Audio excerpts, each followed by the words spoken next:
welcome back to another episode of the Armchair Pundits podcast. And this is the start of our African nations coverage, where we'll do it. Today will be a bit of an introduction to the African nations and the first 4 games, because we're shooting it on Monday. And then after today, we'll do the end of each round. So we'll be back on Friday for the end of this actual round, and so on and so on. So, nowhere better to start than the first game. And where else to start other than the Atlas Lions roaring in Rabat, with Morocco defeating Comoros in the first game. In a game that was entertaining, that at one stage looked like there could be a bit of, that penalty call. What was going to happen there? But, yeah.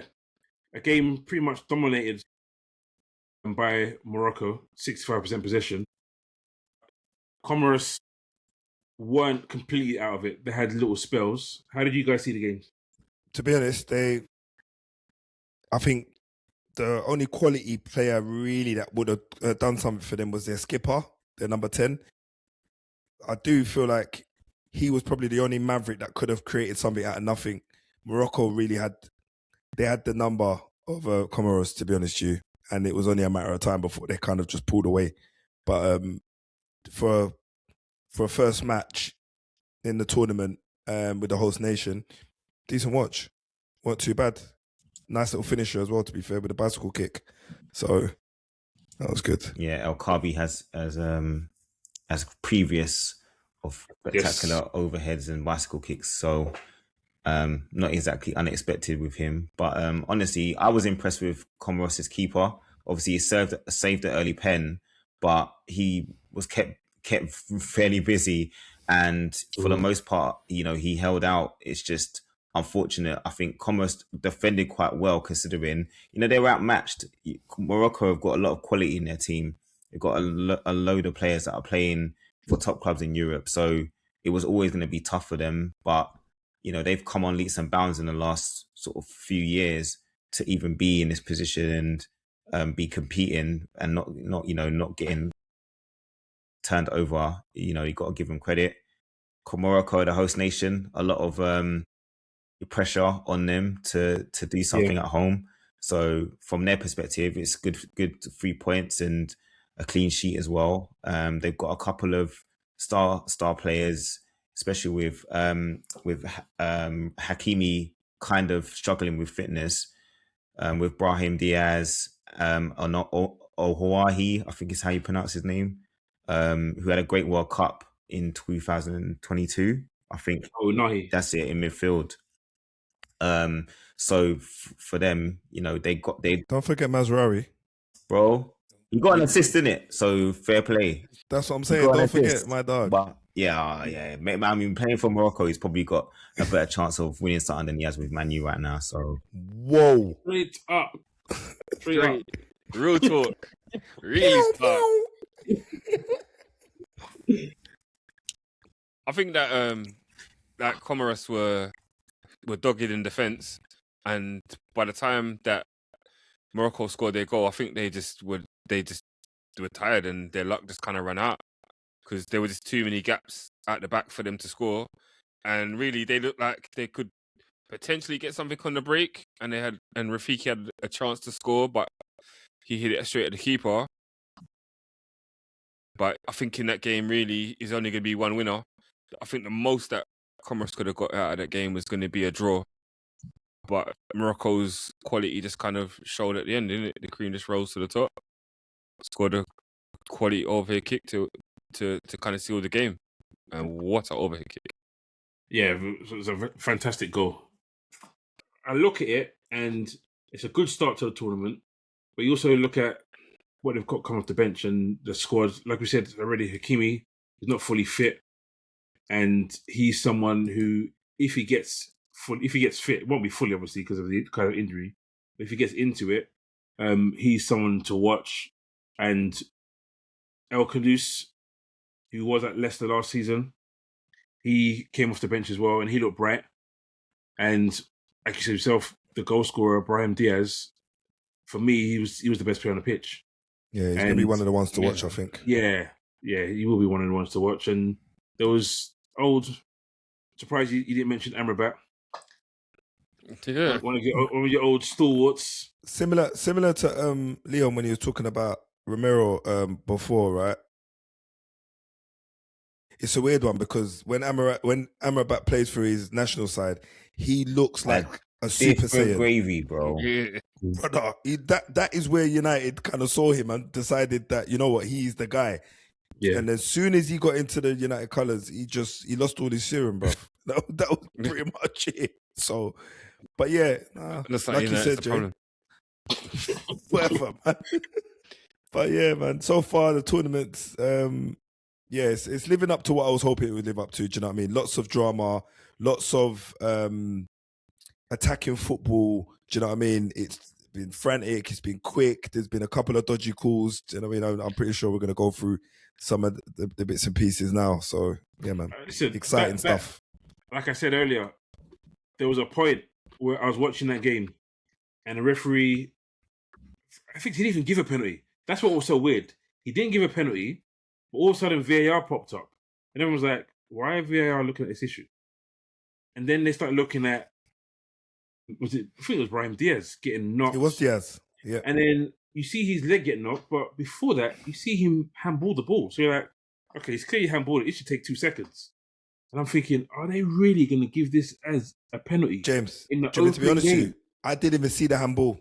Because I thought for certain. They probably see it with you then. No, but you know what it is? It's because the commentators were saying over and over again. It was almost like I weren't looking at the full picture. So it's like every time they said foul, it looks like he's going to give a foul. Well, he's standing leg. It looks like it's a soft foul, and they were doing all of that. And then only when it got to like the penultimate or almost the last couple of seconds, they were like, maybe it's a handball. And I'm like, oh my days, are they going to give a penalty? You watched the wrong feed, bro. On my one, they were literally, I think it was Efene Koku, and it was like, what are they doing? It's a penalty before anything else. Like, what are they looking at? This should be play on. And he's like, I can't believe it. They're going to give the goal. And then he gave a free kick the other way. We're like, well, what was that for? So it was first bit of contention for VAR. But listen, VAR, it's just showing that VAR is poor everywhere. It's not because of the conditions. It's just everywhere. The good thing about it is that usually when they go to the screen, they give the penalty. And this time, the ref is like, nah. The ref is like, nah, we're not giving it. And that was the good thing about it. Because usually in the Prem, when they go to the screen, you can almost guarantee they're giving a penalty. So it would have been a travesty if they gave a penalty in that game, to be honest with you, for that incident. All right, then. Cool. Well, that was the first game. There were 3 other games played today, and we'll quickly run through those games. Mali drew 1-1 with Zambia. I've never seen this before, but the first 2 games of a tournament for a penalty to be given and for the goalkeeper to save them. Mm-hmm. Poor penalties, though, Jay. To be honest. Yeah, that's fair. Yeah, the run-ups, the run-ups were just diabolical. Yeah, that's a good point. But looking at the stats, Mali were the better team by far, to be honest with you. But to draw 1-1, they won't be happy with that. There's a couple of players who I'll save for later who I thought were ones to watch out, and one of them actually played well today. But I said I'll mention his name later. But I think the biggest thing to come out of the game, I'm not sure if you guys saw it, was Patson Daka's celebration. No, I didn't see it. By your silence, you did not see it. So Patson Daka tried to do a flip, a cartwheel. What happened? He landed on his neck. Woy, come off the pitch. This is 90th minute. They equalised 90th minute, innit? So literally, he tries to do his cartwheel, and his hand just goes whoop, and his neck just goes bang on the floor. I was like, yee. Did he come off the pitch? No, the game done, innit? Game's over. Game done. Days. The players that literally laid around him to see if he was okay. Oh, he's a clown. Like, obviously, it's a big moment. You've equalised in the 90th minute. And scoring for his country as well in a big tournament. So that could have been seriously bad. It could have been seriously bad. It cut away towards it, so I'm pretty sure he wasn't too badly injured. But boy, it wasn't a pretty one, boy. It wasn't a pretty one. Why would you do that on the pitch when it's been raining? I don't know. Anyway. I guess when it's your celebration, like it's just celebration, isn't it? Sometimes you don't have anything else to do.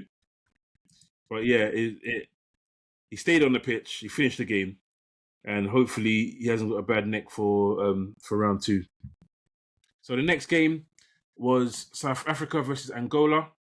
I would say South Africa were pretty much the better team. Yeah. And Yep. Angola tried. They actually had a high XG. They had the better chances in all. And it's one of those games where the stats say one thing and what you watch is another thing. So when I look at it, both teams had 10 shots. Both teams had 4 shots on target. But big chances, one went to Angola. And ironically, South Africa didn't have any big chances. You know what it is? When South Africa scored the first goal, they let Angola come onto them. Yeah. You know that old adage, when you're weakest when you score a goal? That happened, and then it's like it just kind of fell apart a little bit. It was kind of disjointed. And then Angola scored a goal from a free kick. But I think that, like, all round with defensively, that could have been better, man. That could have been avoided. But they were. I think that they were trying to soak up the pressure and do counter-attacks. That's what it looked like to me, to be honest. Because they had some raw pace up front. Yeah. And it was one of them. Every time they went forward, there wasn't no way they were getting caught with the ball. No way. But yeah. And South, do you know what? They say South Africa didn't have no big chances. Is that what it says? Yes, because it says. They definitely did, mate. There was a shot from about 40 yards out that latched off the crossbar. And if that ain't a big chance, I don't know what it is. No, but it won't be though, innit? It's not a big chance. Crossbar's off target, yeah. Yeah, and crossbar's off target, innit, technically. It's a clear scoring opportunity, innit? It's a great shot. Fair. It was a great shot. The goal they got disallowed was quality, man. If he's a yard on side, just a couple of inches, it's a drop of the shoulder though. Like literally, you think he's going to the right, and he's like, nope. He drops the shoulder to the left and goes in behind him, and then bangs it with his left foot. Listen, it was a really good finish. But one of the things that I thought was interesting is the names for some of the players. Like, so obviously you get the Brazilians that have their nicknames on their back, and I'm not sure if one of them is a nickname because I didn't double check, but one of them definitely is. So Show, I'm not sure if that's his actual genuine name, but it seemed interesting. But one guy's Maestro. Oh, is that what it is? One guy's name is Maestro. But then the commentator said his full name instead of calling him Maestro. And I was like, oh, okay, listen. If you could be called... Only in AFCON. Robinho, you know what? I respect that, though. Robinho to Robinho, his name's Robson. Listen, I respect that. Every community has nicknames for their people, bro. And if that's how you're going to work it on your shirt, do it. Do it. I respect it. That's a name and a half. So hopefully he does something with that name as well. Because he was a decent player, to be fair. Played 86 minutes. Was okay. I think my standout player for Angola was the captain, Freddie. I thought he was really good. Really good. Breaking things up nicely. Yeah. But for South Africa, it was Foster, really. His winning goal was nice. Yeah, it's quality. Nice. Really good quality. Yeah. So, the last game that we watched before we started recording, Egypt beat Zimbabwe 2-1. And Monty's favourite player, favourite Premier League winger of all time, as he says every single time, Mo Salah, doesn't do much in the game. He tries, but doesn't do much in the game. But when he was there to be counted on, he scores the winning goal. For me, it was more a case of, what's his name? Marmoush. This goal was cold. Yeah, bro. Even before that, strike before that when he lit the crossbar. Yeah. I was like, whoa. This is like what are Man City doing to this guy? Like they didn't deserve to be one down, by the way. No, that was against the run of play. Yeah. Because before that point, it was, but they were on them. I mean, they were just on them. Popping the ball about. They were trying new things, going back post, near post, trying to break the lines. You could see Egypt have got a way of playing, to be quite honest with you, and they have got quality players. So, I predict them kind of going far in the competition, to be honest.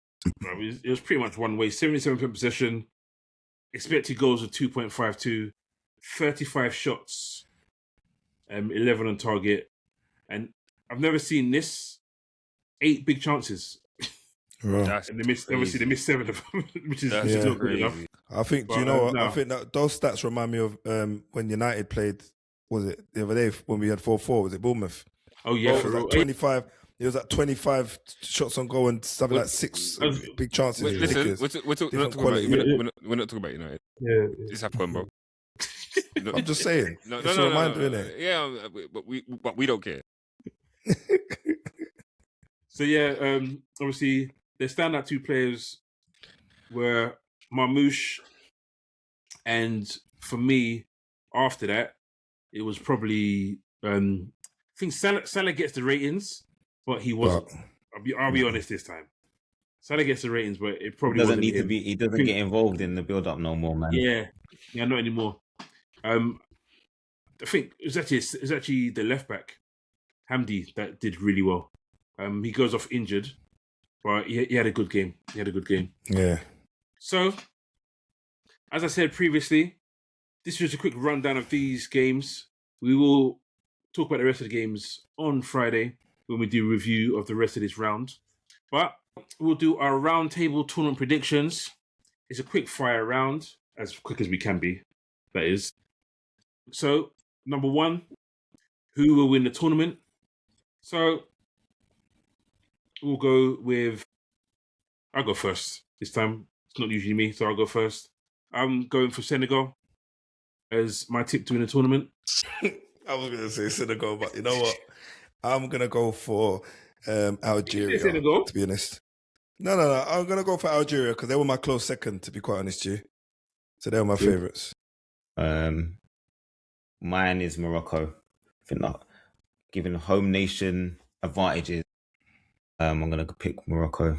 Yeah, so I'm going to go with Egypt as my winners for AFCON. Egypt, okay. Boy. From today or just in general? Salah's got to win that trophy, innit? He's got to silence the critics, man. He's got to silence Jamie Carragher coming for him after not winning it for Egypt, you know? 100%, bruv. Listen, if Messi can win the World Cup and Ronaldo can win the Euros, Salah can win the AFCON. No, don't do that.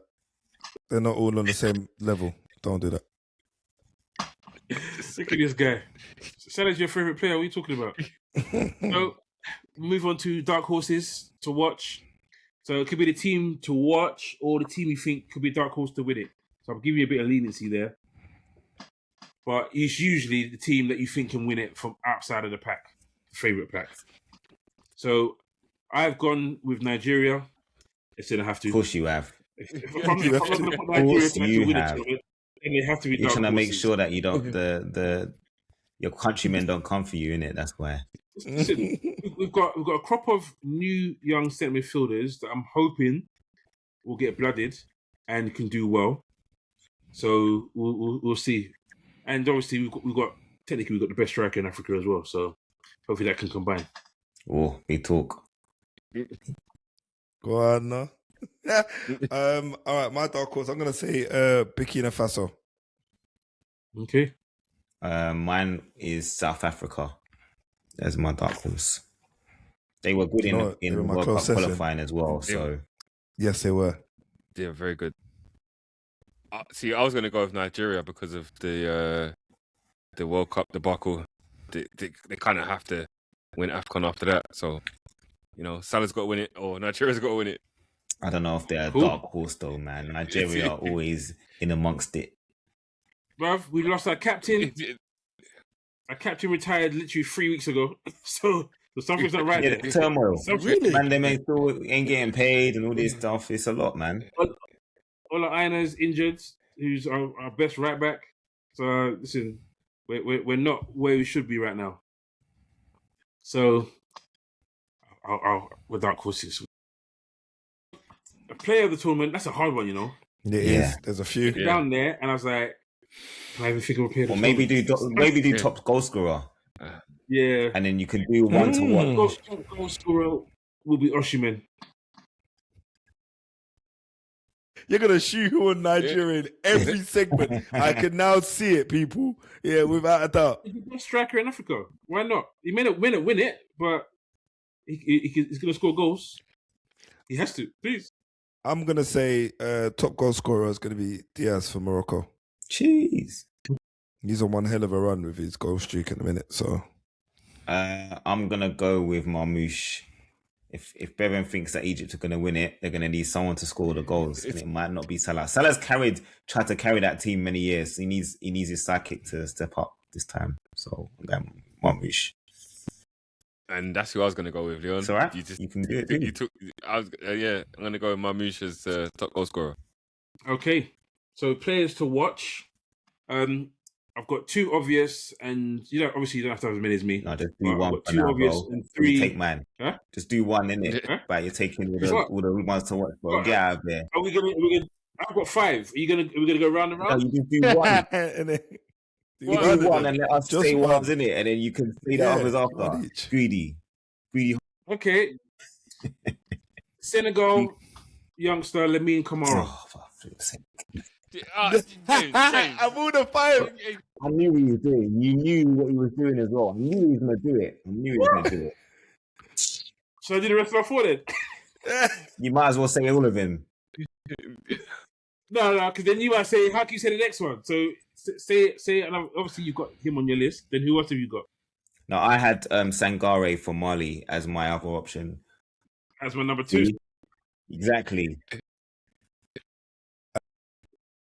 My player to watch is going to be Lookman. Okay. It's not a bad shout. That's decent. I think Diaz might be a player to watch as well. Definitely. In the tournament. Okay. My next one was Noah Siddiqui for Congo. Very good player. And he's doing well in the Premier League at the moment as well. Are you going Leon, or does it matter? Oh, you know what? Sorry, I took your spot, didn't I? My bad. No, it doesn't. Not really, because I don't think we've got like a round robin as such, do we? No, James? I don't think so. Nah. Not anymore. All right. James was trying to take 5 picks, bro. James was trying to take 5 picks. He wants players to watch, innit? So I picked players. I'm going to say Mohamed Amora for Algeria. Yeah, good player. Okay. Yeah. I tip him to get some goals as well, to be fair to you. Algeria are a sly team. Not a lot of people being talking about them, but they still got Mahrez. They still got some really quality players in there. So they're a dark horse, man. A dark horse. Evan, any more? I didn't actually pick any more. No. Cool.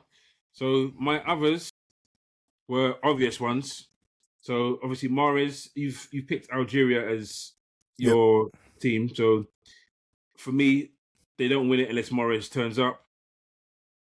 Then I have Suleiman Ndiaye. He's doing really well with Everton, and the way Senegal are playing, obviously I've got Senegal as a team who I think will probably win it, and I've got him as potential person to be a different. Obviously they've got Mane and they've got others, but and then the last player I had was, I think I mentioned him earlier, for Morocco, El Khanous. If he can get off the bench, he could be like a little super sub kind of player to what. Lamont didn't pick Mbeumo. Why would I? What do you mean? Because you're loyal like that, bro. He picked him red. Your dogs. I know what you. He thought he was there. No, I didn't. Last chance, Mbeumo. No. I'll save that for another pod. Don't worry. Not even that, bro. Cameroon. Do we even know what squad Cameroon have picked yet? They got 2 squads, ain't they? I need to see them play. Yeah, I need to see them play first. Do you know if Abubakar and them man flew on the plane? I don't even know yet. Mad. I don't even know. That whole situation is crazy. They're in all the adverts, I think. We're not convinced if they're going to play. Okay, so that was our not so quick fire round. We'll see who shines a light on the tournament, and we'll see who ends up going home earlier than they should do. But yeah, this has been our first episode of the AFCON show for Armchair Pundits. Thanks for watching. Don't forget to like. Don't forget to subscribe. Don't forget to share. And don't forget to hit the notification button. And as I always say, make sure you comment. Let us know who you have for each of the categories we picked. Could you choose all or you could choose one? Up to you guys. Take it easy. Peace out.